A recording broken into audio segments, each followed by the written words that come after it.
So welcome YouTubers to part 2, Where is Our Compassion?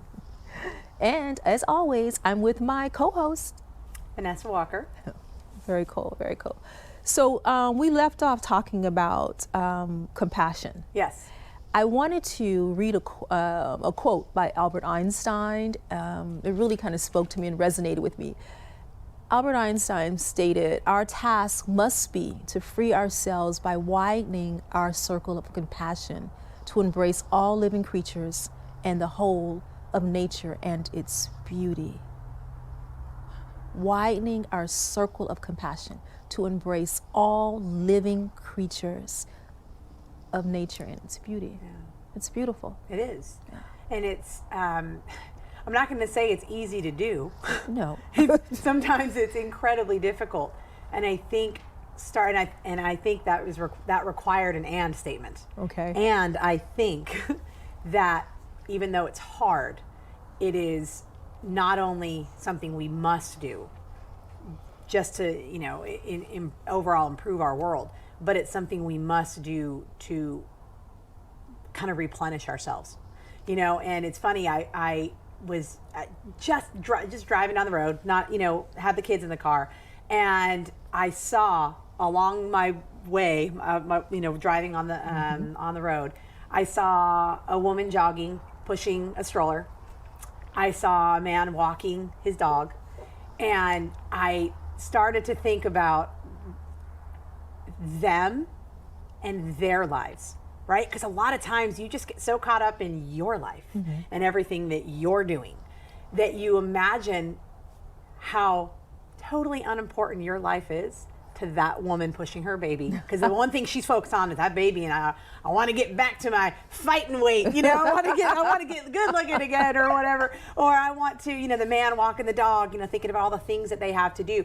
And I think sometimes just stepping back and looking at other people as not just the background in your life story, but as whole other stories. Yeah. And it just made me, made me smile. It's scary because it makes you feel a little insignificant.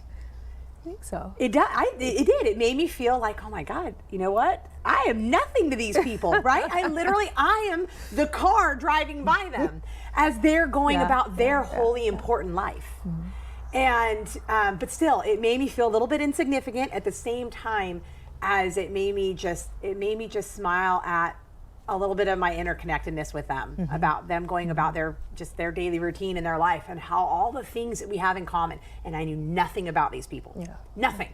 I don't know if they're, in my opinion, good people, bad people. I know nothing about them. I just know that I wanted to choose to believe that we were all kind of fighting or striving for the same thing, which is to better ourselves, make our children happy if we have children, make our friends and family, feel like the world is a better place. The important things. Things that we do have in common, and we all have that in common. I want to go back to the previous video when I was saying that these same people that were at each other's neck, this day and then the following day after the tragedy, was standing side by side with each other and mourning. It made me really sad. Of course, the accident was horrific and it was sad in its own. And I also was very sad when I thought about how far we've strayed from that little childhood golden rule that our parents told us. And that was just very simple, treat others as you'd like to be treated. We've lost our way. Absolutely. We've lost our way. And I would love to, together, audience, together, for us to figure out how can we find our way back on the path. Yeah. Because it's definitely possible, because it's us, it's who we are innately. Yeah. So I was thinking about what you're saying, back to the lady in the stroller, to me that's one of the ways we can do that.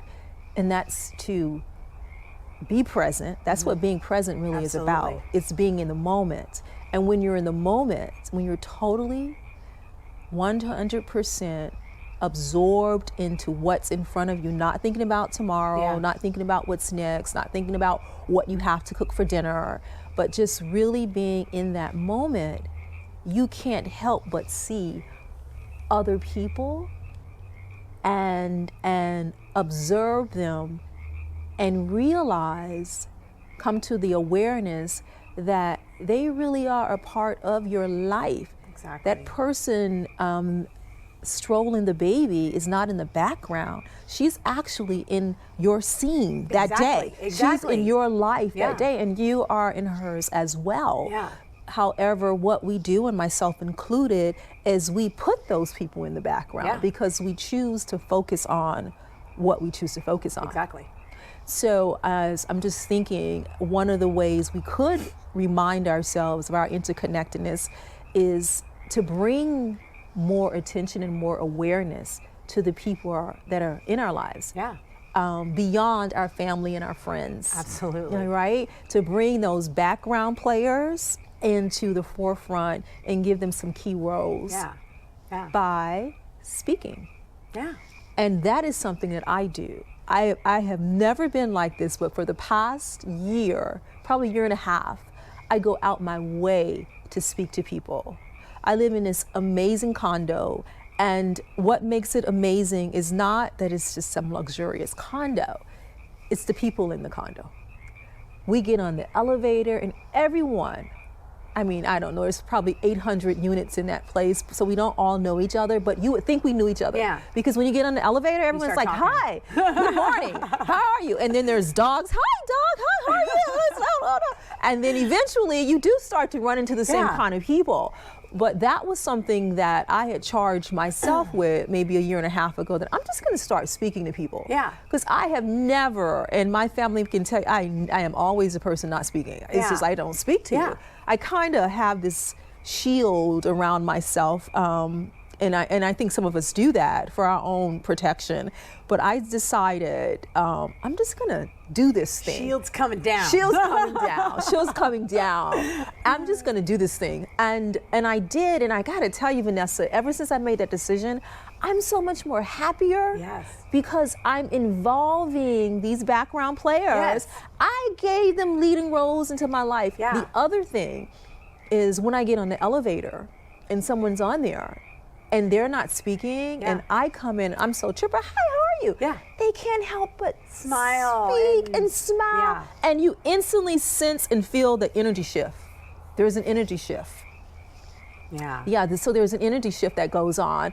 So that's what I'm thinking about, ways we can remind ourselves of our interconnectedness.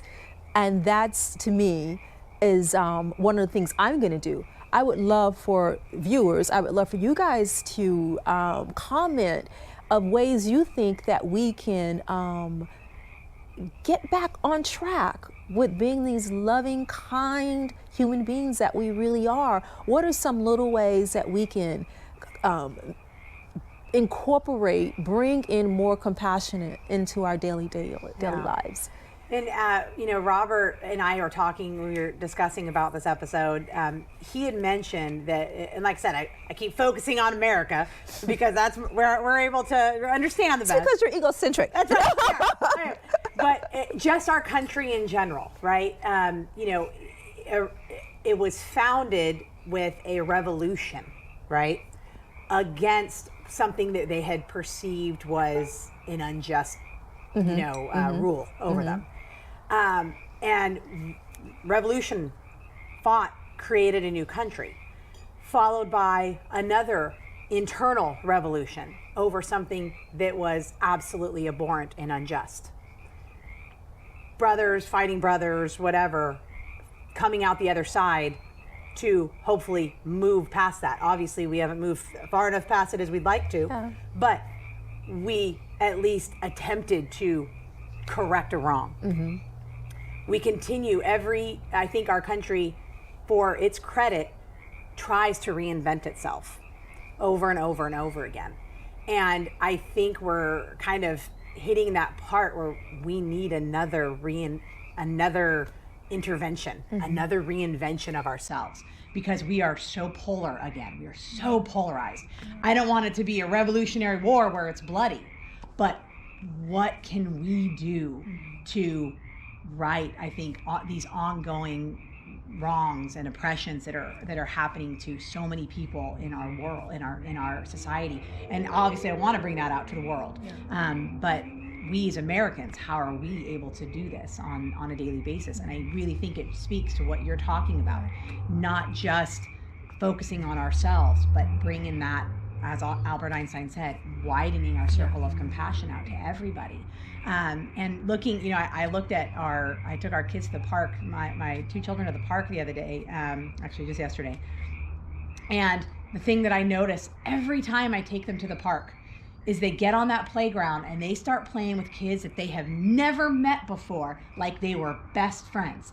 Instantaneously start playing.